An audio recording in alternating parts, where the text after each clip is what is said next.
सर्वांना नमस्कार. मी डॉक्टर बबन जोगदंड. माझ्या फेसबुक लाईव्ह पेजवर आपल्या सगळ्यांचं मी मनपूर्वक स्वागत करतो.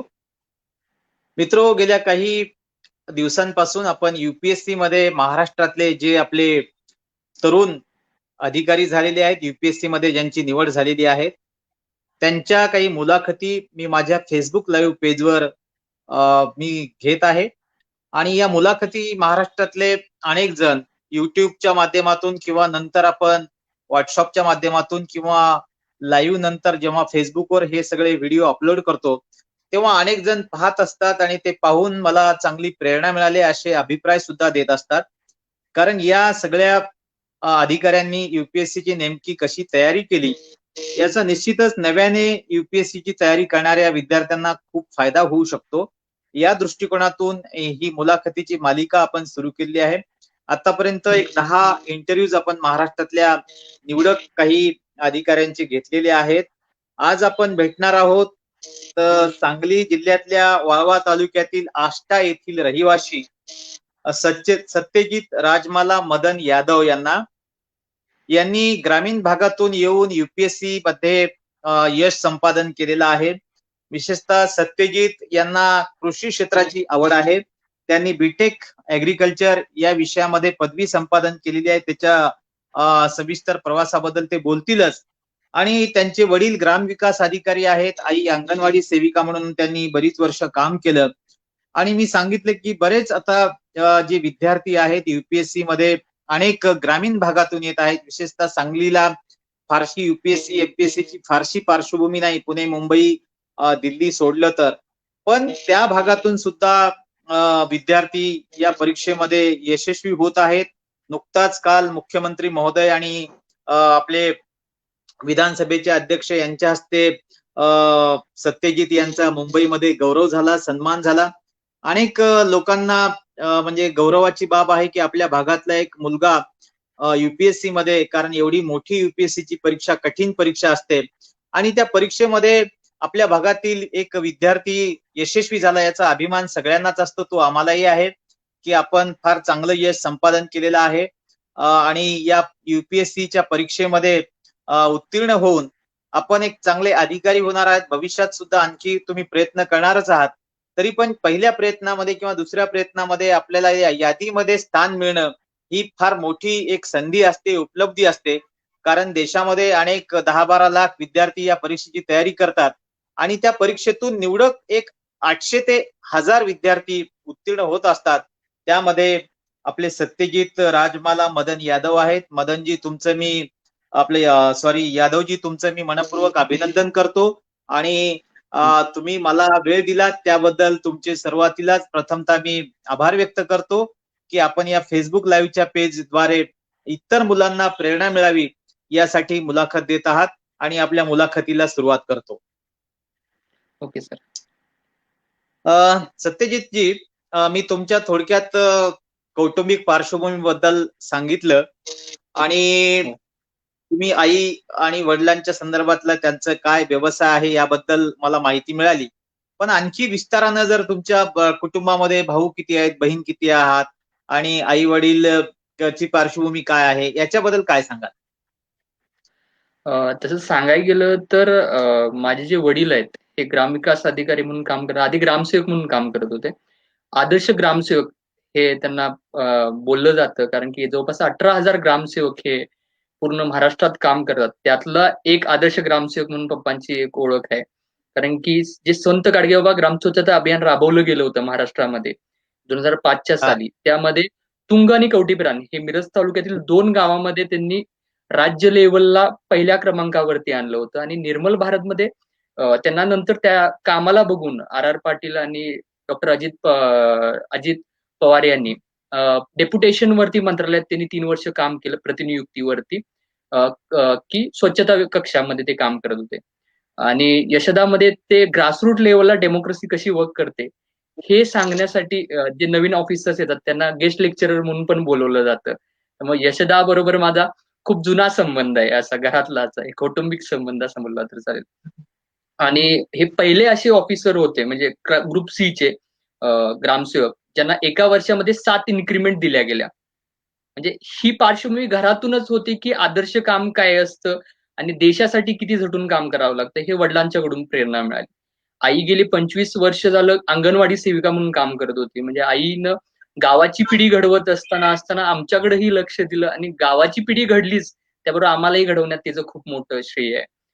म्हणजे आईचं एवढं श्रेय आहे, की सांगताना, की माझा ॲक्सिडेंट झाला होता 4थीत असताना, 4थीच्या सुट्टीमध्ये आणि माझ्या उजव्या हाताची जवळपास 2 बोटं त्यामध्ये क्रश झाली आणि मला लिहिणं अवघड झालं होतं, की आता शिक्षण कसं करायचं?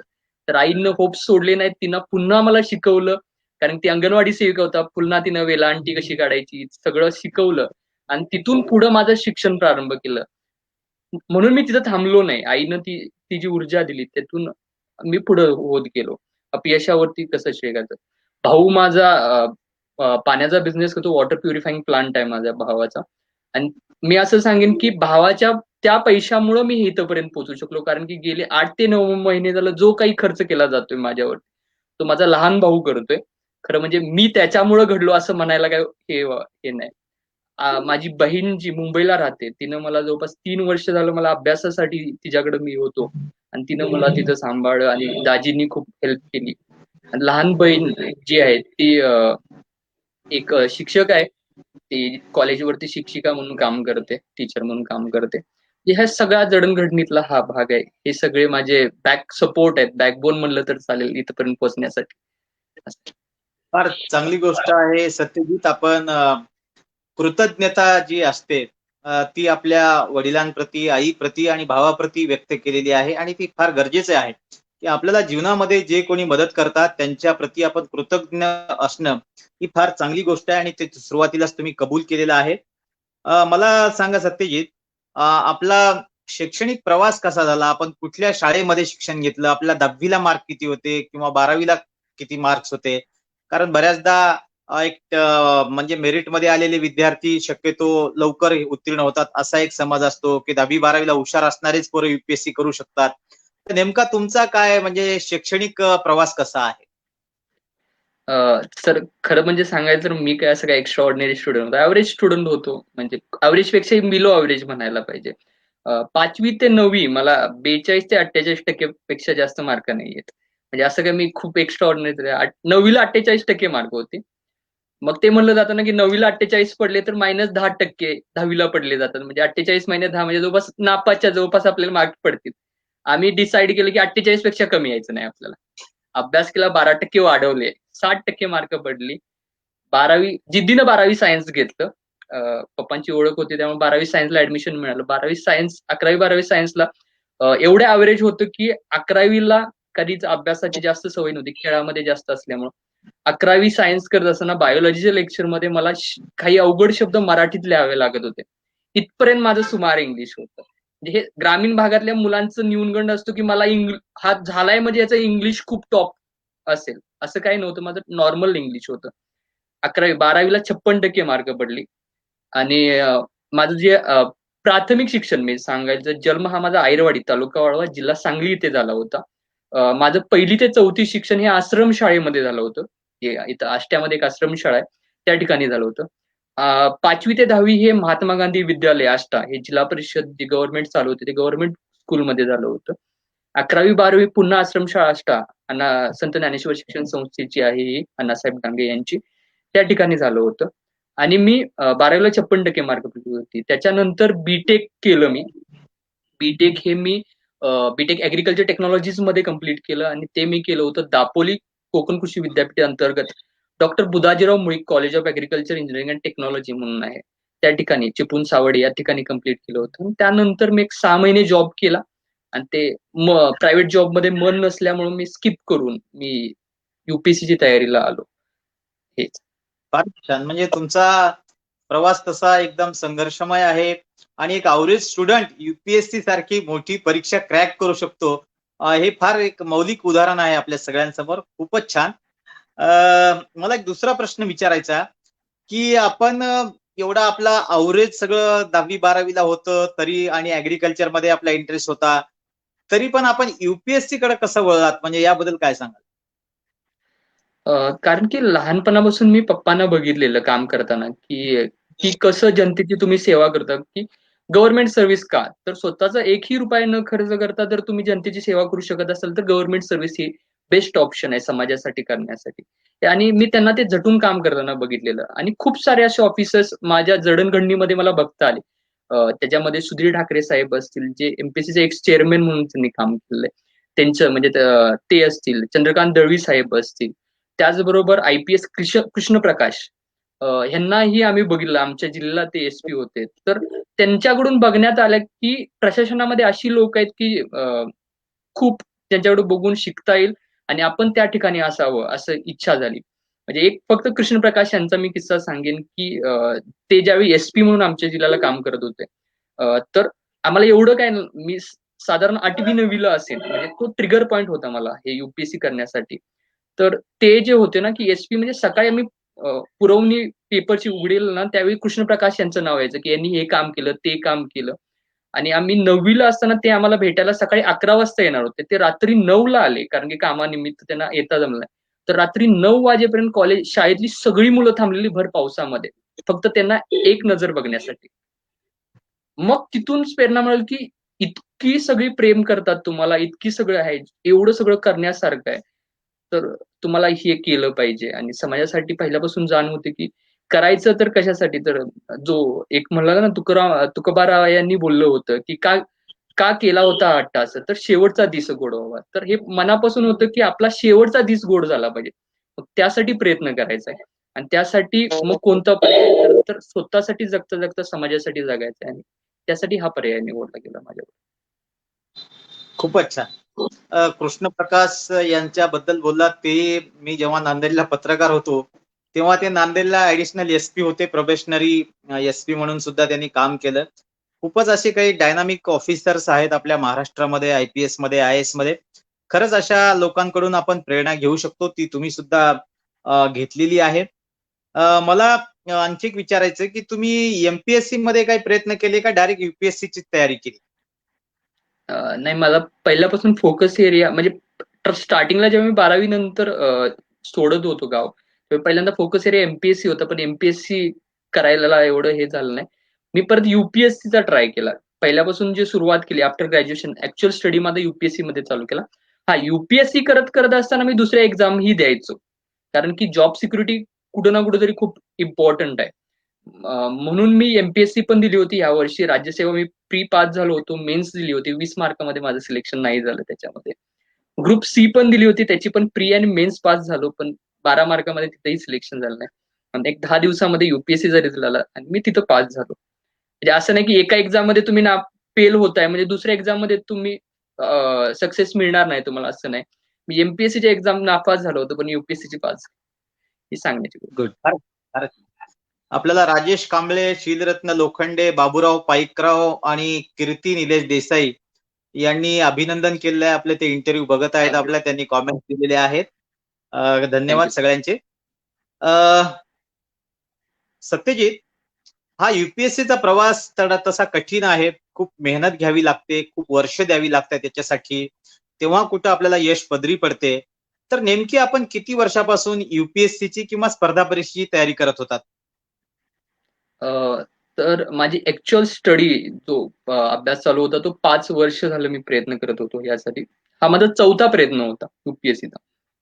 आणि मेन्सचा हा माझा दुसरा अटेम्प्ट होता. इंटरव्ह्यूचा पहिलाच अटेम्प्ट होता आणि पहिल्याच प्रयत्नामध्ये इंटरव्ह्यूच्या मला सक्सेस मिळाला. पण या 5 वर्षाच्या कालावधीमध्ये पहिली 3 वर्ष चुकीच्या गायडन्समुळे माझी वाया गेली. मी एका चुकीच्या क्लासमध्ये ऍडमिशन घेतलं आणि तिथं 1 वर्ष वाया गेल्यानंतर पुढची 2 वर्ष मला कळायला चुकलं की माझा वाट चुकले. आणि 3 वर्षानंतर एवढं नैराश्य आलं होतं की एकही एक्झाम पास नाही, आपण कसं होणार? आणि थोडंफार तुम्हाला प्रॉब्लेम होतो. तुम्ही एखाद्या घरामध्ये काम म्हणजे एक सामान्य कुटुंबातून येता तर. तर मी जॉब करायचा हा विचार मनात केला, की प्रायव्हेट जॉब करून मी अभ्यास करायचा. मग अभ्यास कोणता जॉब करायचा? मग त्यावेळी मला एक गाईडन्स करायचे सर, असेच लायब्ररीमधले. मग मी त्यांना भेटायला गेलो होतो, की मला काय मी जॉब करून अभ्यास करू शकतो का UPSCचा? तर त्यांनी मला सांगितलं, की कोणता जॉब करणार? तू विचारायला लागले ते गाईडन्स करण्यासाठी. तर मी त्यांना सांगितलं, की मी वॉचमन बनणार. का? तर 8 तास एका जागेवरती बसायचंय आणि 8 तासाचे मला ₹8,000 मिळतात आणि मी एका खुर्चीवर बसल्यानंतर मी पुस्तक खाली ठेवणार नाही, हे मला नक्की माहित होतं. म्हणजे जिद्द असली पाहिजे, की किती वेळ लागू दे, काहीही करायला लागू दे, पण मला करायचंय. मग हे माहीत असेल ना, तर होतं. मग त्यांनी हे बघितल्यानंतर ते म्हणले, की "मला 1 वर्ष दे तुझ्या अभ्यासाचं.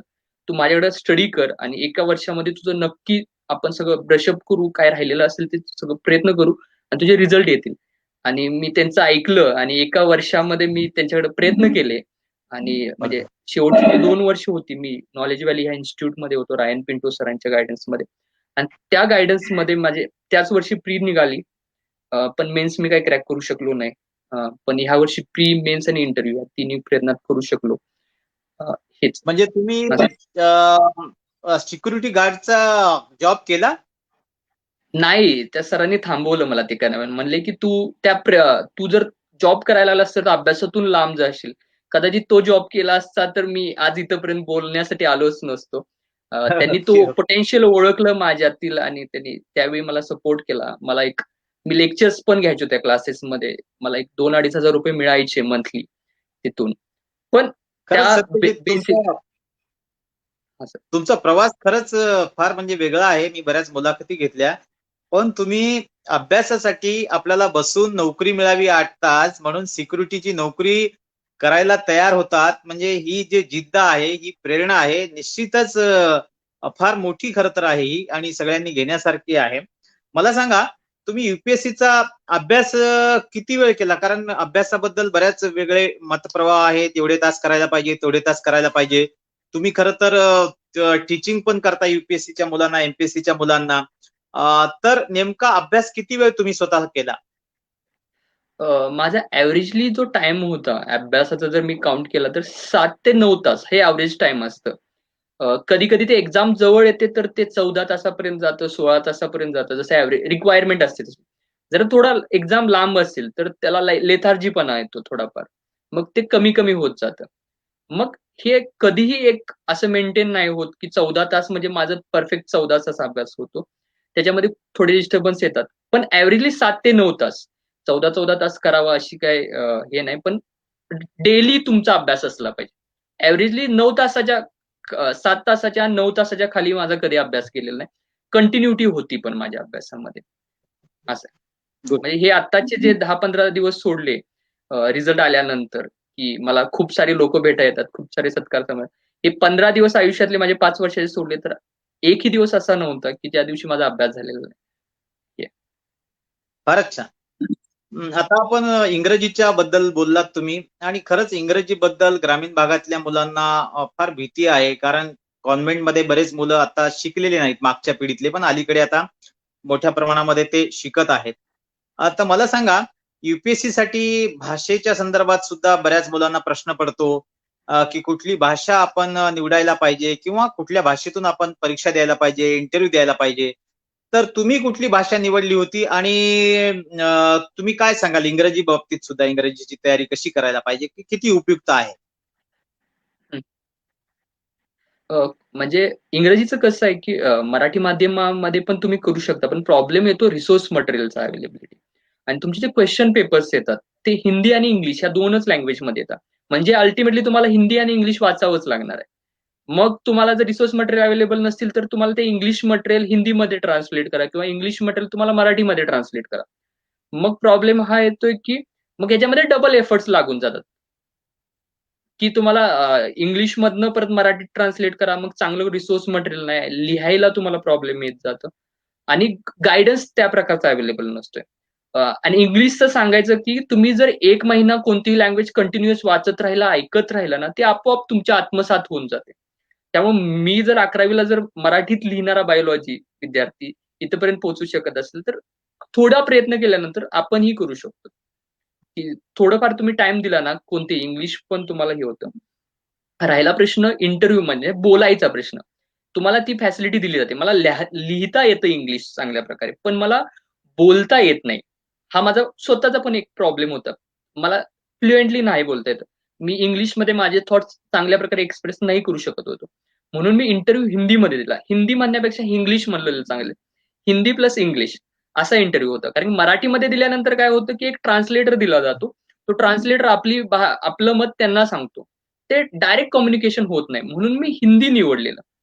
आणि इंग्लिशमध्येच मी बोलत होतो. फक्त कनेक्टिंग लँग्वेज हिंदी होती माझी. बऱ्यापैकी इंटरव्ह्यू हा माझा इंग्लिशमध्ये झालेला आहे. फक्त जिथं मी अडखळत होतो तिथं मी हिंदीला कनेक्टिंग लँग्वेज म्हणून प्रयत्न केला. आणि तिथं लँग्वेज डझंट मॅटर. तुमचे थॉट्स काय आहेत, तुम्ही कशासाठी येणार आहात ह्या सर्व्हिसमध्ये, तुम्ही पर्सनॅलिटी, कारण की ती पर्सनॅलिटी टेस्ट म्हणली जाते. कारण की तुमचं नॉलेज टेस्ट आधीच झालेलं आहे म्हणून तुम्ही तिथपर्यंत 10 लाखातून तुम्ही 2300 मध्ये पोहोचलाय.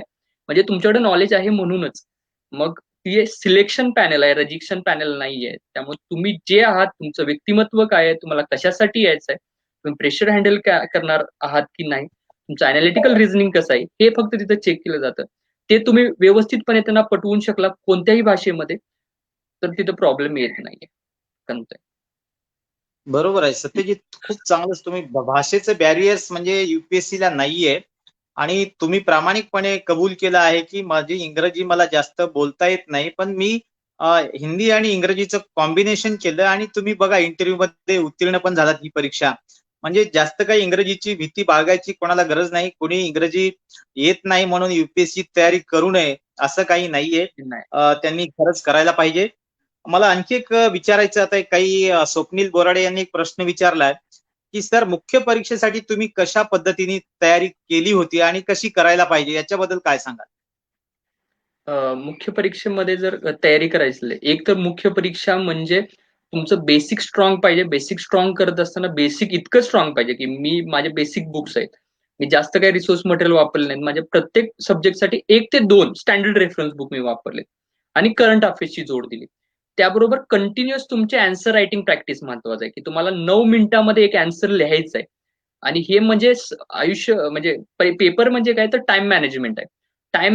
टाइम मॅनेजमेंटमध्ये तुम्ही स्मार्ट वर्क कसं दाखवताय, म्हणजे ट्री डायग्राम कसे काढताय, तुम्ही हे फ्लो चार्ट कसे मेंटेन करताय, क्वेश्चन आणि मेन्सची तयारी करत असताना एक म्हणजे की क्वेश्चन समजून घ्यायला शिका.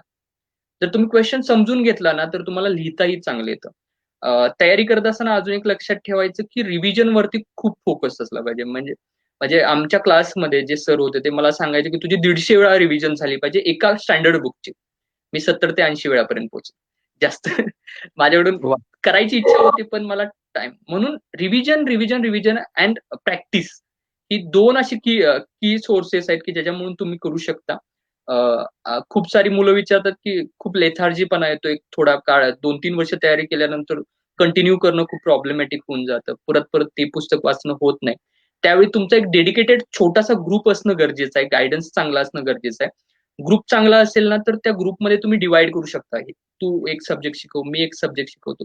जेणेकरून ते वाचण्याचा कंटाळा जातो आणि कसं असतं की हेअरिंगनं जास्त समजतं ॲज कंपेअर टू तुम्ही स्वतः रीड करताय. आणि ते पॉइंट तुम्ही आणि युपीएससी मध्ये रट्टा मारून काही होत नाही. तुम्ही कितीही वाचलं कितीही, शेवटी तुमचं नॉलेज काय आहे आणि हेच. आणि कारण पुस्तकातनं तुम्हाला मेन्सला क्वेश्चन येतच नाहीत. तुमचं अॅनालिटिकल रिझनिंग कसं आहे? तुम्ही एखाद्या विषयाला कितपत समजून घेतलेलं आहे? तुम्हाला बेसिक प्रॉब्लेमची किती जाण आहे? आणि करंटमध्ये काय इव्हेंट्स चालले त्याला तुम्ही कसं जोडू शकताय? हेच मेन्स आहे खरं म्हणजे. हे जर आपल्याला जमू शकलं, हे जर तुम्हाला कोणी समजून दिलं, तर ते खूप छान पद्धतीनं तुम्ही इम्प्लिमेंट करू शकता. सत्यजित, युपीएससीची प्री परीक्षा खरं तर फार अवघड असते. कारण प्री उत्तीर्ण होणं म्हणजे अर्ध यश संपादन केलं असं सुद्धा म्हणतात. तुम्ही 4 वेळा प्री परीक्षा उत्तीर्ण केलेली आहे. तर नेमकी प्री परीक्षेची तयारी कशी करायला पाहिजे आणि तुम्ही कशी केली? सर प्री मी 2 वेळा क्रॅक केली आहे. 2 वेळा मी ओके. नापास झालोय. 4 अटेम्प्ट दिले होते. तर प्री ओके. परीक्षेमध्ये माझा प्रॉब्लेम काय व्हायचा, की रिव्हिजन्स माझे कमी व्हायचे. आणि त्यामुळे बेसिक आणि दुसरं होतं कन्सेप्च्युअल क्लॅरिटी नव्हती. त्यामुळे माझे पहिले 2 अटेम्प्ट्स मध्ये माझा रिझल्ट आला नव्हता. मग मला कन्सेप्च्युअल क्लॅरिटी, मी ज्या क्लासेसमध्ये होतो त्या क्लासेसमधल्या सरांनी मला कन्सेप्च्युअल क्लॅरिटी, क्वेश्चन कोणत्या पद्धतीचे विचारले जातात. खूप सारे विद्यार्थी म्हणतात, की मी 100 टेस्ट सीरीज सोडवल्या. मी तसं म्हणणार नाही, कारण की मी 20 टेस्ट सीरीज सोडवल्या होत्या. त्याच्यापेक्षा जास्त नाहीये. पण मी त्या 20 टेस्ट सीरीजची रिव्हिजन चांगली केली होती. आणि माझे स्टँडर्ड रेफरन्स बुक, माझे रिसोर्सेस मी लिमिटेड ठेवले होते. की मी खूप सारी पुस्तकं वापरली असं नाही. प्रत्येक सब्जेक्टसाठी 1 ते 2 पुस्तकं वापरायची आणि त्याची कंटिन्युअस रिव्हिजन करायची. हे माझं स्टँडर्ड होतं आणि ते पहिलं माझं त्या पहिल्या प्लॅनिंगमध्ये ते चुकत होतं. ते मी चेंज केलं आणि त्याच्यानंतर प्री एक्झाम पास करतात. आणि वा. जेवढं कॉन्फिडन्स खूप महत्वाचा आहे. मुलं इथं घाबरतात की ना ची एक्झाम आहे आणि युपीएससीच्या एक्झामला स्वतःपेक्षा मोठं करून ठेवतात. मग तिथं कॉन्फिडन्स लूज झाला ना, मग तिथं ऑप्शन चूज करायला प्रॉब्लेम येतो. मग तो कॉन्फिडन्स लूज करायचा नाही. मग तुमचे रिझल्ट येतात चांगले. मुलांनी काय तयारी करायला पाहिजे जे युपीएससीची प्री तयारी करतात त्यांनी? तयारी करत असताना एकतर त्यांचं मेन स्टँडर्ड रेफरन्स जे आहेत हिस्ट्री, जिओग्राफी, पॉलिटी, इकॉनॉमिक्स या सगळ्या सब्जेक्टची ज्या ज्या काही स्टँडर्ड रेफरन्स बुक आहेत त्यांची खूप सारे चांगली रिव्हिजन म्हटलं म्हणजे सांगायची तर 150 वेळा मी असं सांगतो की ती रिव्हिजन तिथपर्यंत जाण्याचा प्रयत्न करा. दुसरं करंट अफेअर्स. चांगली करंट अफेअर्सची रिसोर्सेस मटेरियल्स खूप सारे अवेलेबल आहेत. विजन आयएस आहे, इनसाइट्स ऑफ इंडिया आहे. याची जोड द्या त्याच्याबरोबर current affairs, standard reference book, previous year question papers. चांगल्या प्रकारे प्रिव्हियस इयर क्वेश्चन पेपर्सचं अनालिसिस करा. तुम्हाला कळेल की काय विचारलं जातं. हे मुलं चुकतात की सिलेबस आणि प्रिव्हियस इयर क्वेश्चन पेपर करत नाहीत. ते केल्यानंतर तुम्हाला कळतात की वाचताना की कुठून क्वेश्चन विचारला जाऊ शकतो. तुम्हीच तुम्हाला क्वेश्चन तयार करता वाचताना. आणि लास्ट महत्वाचं आहे की ग्रुप डिस्कशन्स हे करणं गरजेचं आहे. मुलं ह्याच्याकडे पाठ फिरवतात की एकलकोंडा अभ्यास, युपीएससी एकलकोंडा अभ्यासानं खूप कमी लोक पास होतात. डिस्कशन्स खूप गरजेचे आहेत आणि क्वेश्चन खूप सॉल्व्ह करा. म्हणजे 20 तरी ऍटलिस्ट टेस्ट सिरीज तुम्ही कम्प्लीट करा. त्यापेक्षा जास्त केलं तरी चालतील, पण मी मिनिमम 20 केल्या होत्या. मी माझं सांगेन. Good good. ऑप्शनल सुद्धा युपीएससी मध्ये महत्वाचा फॅक्टर आहे. तुमचे ऑप्शनल काय होते आणि ऑप्शनलची तयारी कशी केली? सांगायचं तर माझा ऑप्शनल हा सोशिओलॉजी होता. तर ऑप्शनल खूप सारी मुलं मला विचारतात की ऑप्शनल कसा निवडायचा. ऑप्शनल निवडताना एक 4-5 क्रायटेरिया फॉलो केले जातात. एक तर त्याचं रिसोर्स मटेरियल तुमच्याजवळ अवेलेबल आहे का? दुसरं फोकस केलं जातं की तुम्हाला गायडन्स अवेलेबल आहे का त्याचा? तिसरा सिलेबस त्याचा बघायचा आणि चौथा क्वेश्चन पेपर प्रिव्हियस इयर. जर ह्या चारही गोष्टी तुम्ही जर अभ्यासल्या आणि ह्या चारही गोष्टी तुम्हाला चांगल्या अभ्यास केल्यानंतर समजेल की हा बाबा आणि ह्याला अजून एक फॅक्टर असतो की याचा दुसऱ्या सब्जेक्टमध्ये किती उपयोग होतो तुम्हाला म्हणजे दुसऱ्या मेनच्या सब्जेक्टमध्ये किंवा एसए मध्ये तुम्हाला किती. तर ह्या 5 फॅक्टर तुम्ही डिसाइडिंग असेल की हा बाबा हा सब्जेक्ट सगळ्यात जास्त तिथं वेटेज देतो. मला गायडन्स चांगला अवेलेबल आहे, माझ्याकडे रिसोर्स मटेरियल अवेलेबल आहे, सिलेबस माझ्या आवाक्यातला आहे. क्वेश्चन पेपर बघितल्यानंतर कळतं की तुम्हाला ऍक्च्युअल ह्याच्यामध्ये कसल्या प्रकारचे क्वेश्चन विचारले ते तुम्ही डील करू शकते का हे तुम्हाला कळाल्यानंतर मग आणि शेवट मग येतो की स्वतःचा इंटरेस्ट. ह्याच 5 गोष्टी असतील तर इंटरेस्ट सोडून द्यायचा. जर 5 गोष्टी नसतील ह्याच्यातला एक जरी गोष्ट नसेल तर फक्त ऑप्शनल घेणं म्हणजे सुसाईड प्रमाण आहे. ऑप्शनल म्हणजे तुमचं मेनचं सिलेक्शन आहे. असं आहे. मग हे तयारी करत असताना एक तर माझ्याकडं मी दिल्लीला वगैरे असं काही नव्हतं. मी मुंबईमध्ये क्लासेसमध्ये अभ्यास करत होतो. माझा एक मित्र होता नवीन सिंग मित्र आहे. तो एम ए सोशिओलॉजी होता आणि तो त्यानं दिल्लीमध्ये क्लास केले होते. तो स्वतःचा अभ्यास करत होता. तो एम ए करत होता. त्यामुळे त्याच्याकडे नॉलेज होतं. तर तो मला शिकवायचा आणि आम्ही खूप काही डिस्कशन मधून आणि त्याच्या क्लासेस मधूनच मी शिकलेलो आहे. आणि मी एस एस कुमार पांडे हे सर आहेत त्यांचं मी नोट्स फॉलो करत होतो. खूप सारे रिसोर्सेस मी मेन्सला वापरले नाहीत. स्टँडर्ड त्यांचे सरांचे नोट्स आणि त्याच्याबरोबर 1-2 एक्स्ट्रा रेफरन्सची पुस्तकं आणि करंट अफेअर्सची जोड. इतपतच मी केलेलं आहे. खूप काही मी असं ढीगभर वाचलेलं असं म्हणतात पीएचडी लेवलला असं काही वाचलेलं नाही. पण मी कन्सेप्च्युअल क्लॅरिटी माझी ठेवली. त्याचबरोबर मी करंट अफेअर्सची जोड दिली आणि सिलेबस म्हणजे बायबल समजून मी अभ्यास केला. Good good. फारच छान. सत्यजित, तुम्ही कुठले क्लासेस वगैरे जॉईन केले होते का किंवा खाजगी शिकवणी कुठे लावली होती का याच्या संदर्भात? हा तर म्हणजे क्लासेस खूप डिसाइडिंग फॅक्टर म्हणजे गायडन्स म्हणजे सांगायची गोष्ट अशी असते की हार्डवर्क प्लस स्मार्ट वर्क जर हे दोन्ही जर गायडेड वे मध्ये गेले तर तुमचे रिझल्ट येतात. मुलांचं काय होतं की हार्डवर्क करतात, स्मार्ट वर्क ही करू शकतात, पण गायडन्स जर चुकीचा लाभला तर प्रॉब्लेम होतो की तुमची खूप वर्ष वाया जातात. जशी माझं चुकीचा गायडन्स मी एक मुंबईला असं एक क्लास जॉईन केला होता तिथं चुकीचा गायडन्स मिळाला. त्यामुळे माझ्या आयुष्यातली जवळपास 3 वर्ष वाया गेली. आणि लास्टची आत्ताची जे 4थं आणि 5वं वर्ष होतं हे चांगल्या एका क्लासेसमध्ये म्हणजे नॉलेज व्हॅली म्हणून इन्स्टिट्यूट आहे, मीरा रोड ठाणे या ठिकाणी. त्या ठिकाणच्या रायन पिंटो सर म्हणून आहेत, त्यांच्या गायडन्स खाली मी हा 2 वर्षाचा स्टडी केला आणि 2 वर्ष मी सलग प्री पास झालो. त्याबरोबर राज्यसेवा पास झालो, ग्रुप सी पास झालो. सरांच्या गायडन्स खाली मी तयारी केली होती. आणि गायडन्स काय करतो, खूप मुलं म्हणतात की स्वतः तयारी करू शकतो का? स्वतः तयारी करू शकता तुम्ही, असं काही अवघड नाहीये.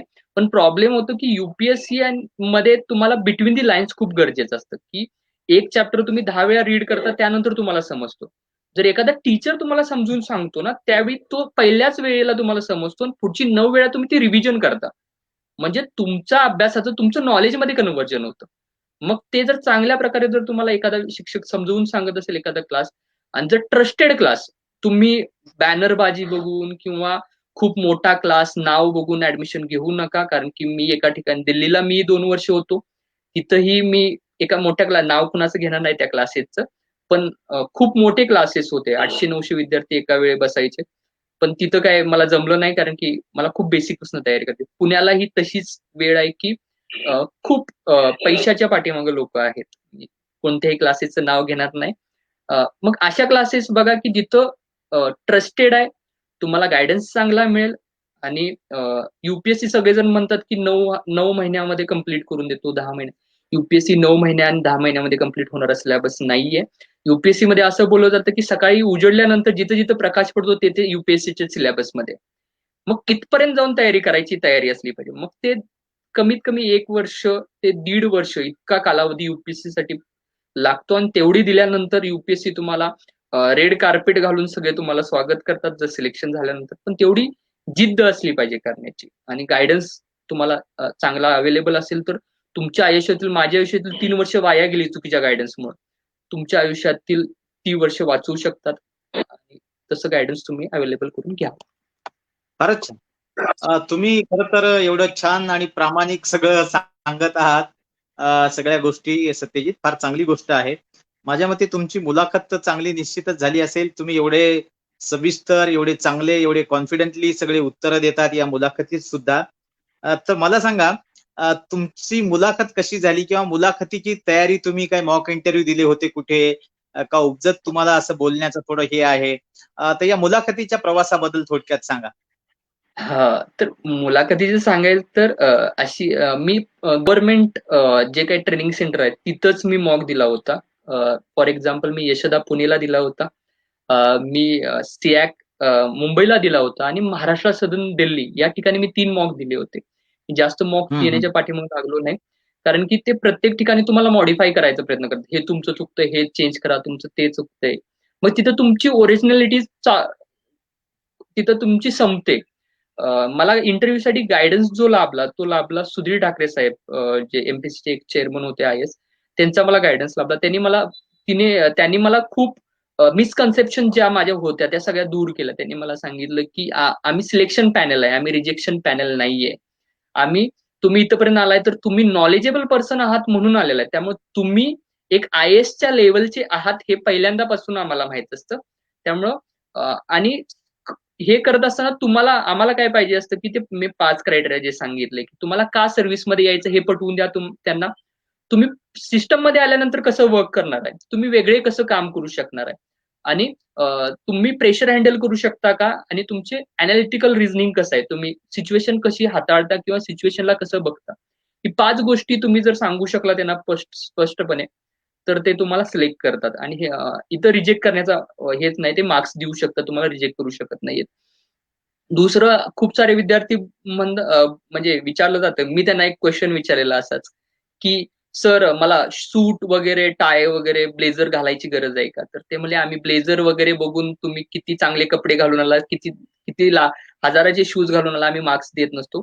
तुम्ही पर्सन म्हणून कसा, तुमचं व्यक्तिमत्व काय आहे, याकडेच बघून आम्ही मार्क्स देतो." त्यामुळे मी फक्त शर्ट आणि पॅन्टच घालून गेलो होतो. मी टायही लावला नव्हता. मी साध्या आणि सरळ भाषेत असं गेलो होतो. म्हणजे जो मी आहे ना, मी कधी टाय घातला नव्हता, मी कधी ब्लेझर घातला नव्हता. मी त्या पद्धतीचंच इंटरव्ह्यू द्यायला गेलो होतो. त्यामुळे बर्डन घेण्याची काही गरज नाहीये. जितका मॉक द्याल ना, तेवढं बर्डन येत जातं, की माझ्यामध्ये कुठं चुकी आहे का? असं माझं पर्सनली मत आहे. दुसऱ्याचं काहीही वेगळं असू शकतं. त्यांनी त्या अगदी पद्धतीने बरोबर. करावं. म्हणून मी कमी मार्क्स दिले. पण मी माझ्या व्यक्तिमत्व मी काय घालणार याच्यापेक्षा मी काय बोलणार याच्याकडे माझं चांगलं लक्ष होतं. माझे विचार आणि हे विचार एका दिवसात होत नसतात. इंटरव्ह्यूची तयारी ही थ्रू आउट द तुमची लाईफ स्पॅन चालू असते. प्री, मेन्स आणि इंटरव्ह्यू हे तिघांची तयारी ही तुम्हाला गायडेड वे मध्ये न्यावी लागते. तुम्हाला प्रीला जे क्वेश्चन विचारले जातात तेच तुम्हाला मेन्सला विचारले जातात, ते तुम्हाला इंटरव्ह्यूला विचारले जाऊ शकतात. साधी गोष्ट एक एक्झाम्पल म्हणून मी सांगू शकतो की विचारलं की राज्यसभेचं वर्क काय आहे, राज्यसभा कशाला रिप्रेझेंट करते, हा प्रीलाही क्वेश्चन येऊ शकतो, हा मला इंटरव्ह्यूला विचारलेला प्रश्न आहे. राज्यसभा राज्यांना रिप्रेझेंट करते. तयारीचे अजून एक भाग सांगायची गोष्ट तर मला 10 ते 12 मिनिटं हे माझ्या वडिलांच्या कामावरती बोलावे लागले. कारण की त्यांनी मला पहिल्यांदाच विचारलं, कसे तुझे वडील युनिक ऑफिसर आहेत. तर तुमच्या आई वडिलांच्या बद्दल तुम्हाला चांगलं माहित असलं पाहिजे. तुमच्या घरातल्यांच्या बद्दल तुम्हाला चांगलं माहित असलं पाहिजे. आणि तयारी करत असताना छोट्या छोट्या गोष्टीवरती म्हणजे गरज लक्ष देण्याची गरज आहे. जसं माझा एका भावाचं आहे, त्याचं कृषी औषधाचं दुकान आहे. त्यानं मला विश करायला कॉल केला होता. तर मी त्याला सहज विचारलं की इंटरव्ह्यूच्या आदल्या दिवशी, की तुमचं दुकान कसं चालतं? युरिया कितीला असतो? तो सरकार कितीला देते? तुम्ही कितीला तो विकता? हे सगळं मी विचारलं त्याला. तर आणि इंटरव्ह्यूला गेल्यानंतर मला विचारलं की what is the urea policy of government? Me direct सांगितलं की 860चा युरिया 260ला दिला जातो. कारण की आदल्या दिवशी मी त्याला विचारलेलं ते. मग हे म्हणजे तयारी ही अशी असते, म्हणजे तुम्ही through out the life span जे शिकता ना, ते तिथे तुम्हाला रिप्रेझेंट करता आलं पाहिजे.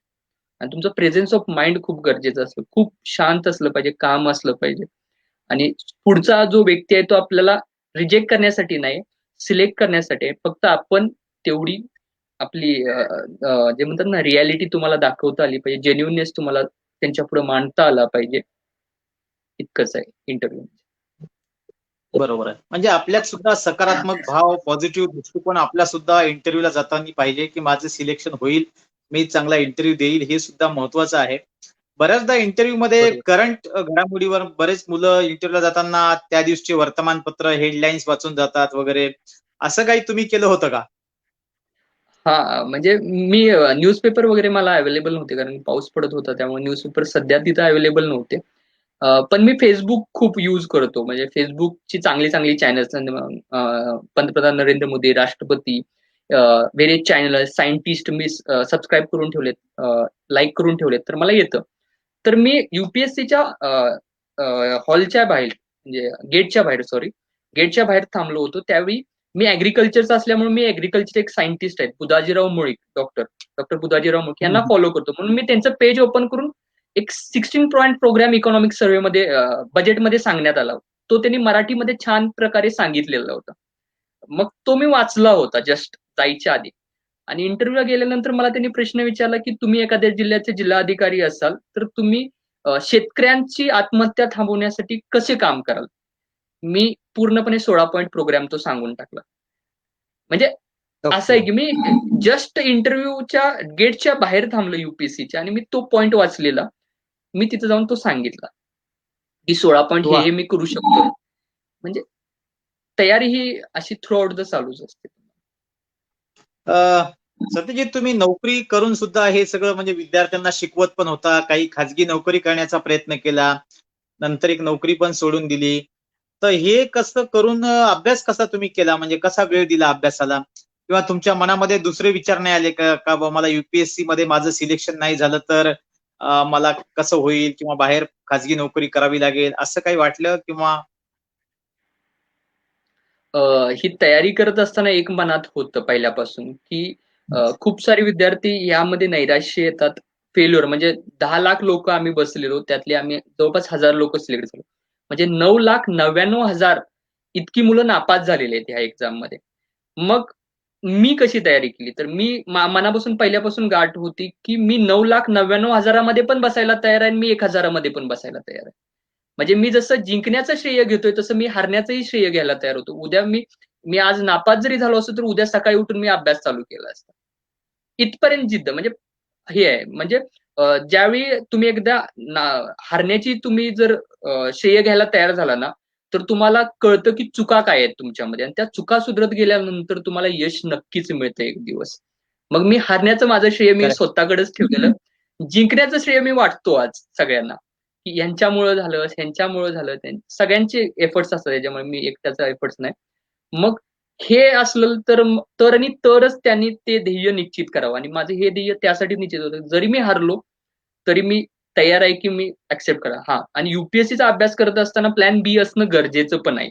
म्हणून मी बीटेक ऍग्रिकल्चर टेक्नॉलॉजीज केलं होतं, की नाही जर झालं तरी मला एक 20-25 हजाराचा कुठं ना कुठं तरी जॉब मिळतोय, आणि गाव एरियामध्ये 20-25 हजार, आणि काहीतरी ऍग्री बिझनेस करू शकतोय. आणि युपीएससी मुळे एवढं झालं होतं की नॉलेज इतकं सारं बेस तयार झालं होतं की आपण बिझनेस जरी केला तरी तो टॉप क्लास करू इतपत नॉलेज होतं. आणि प्रशासनात जरी नसलो तरी दुसऱ्या मार्गाने आम्ही समाजाची सेवा करू शकतोय इथपर्यंत जिद्द होती करण्याची, की बिझनेस करू शकतोय.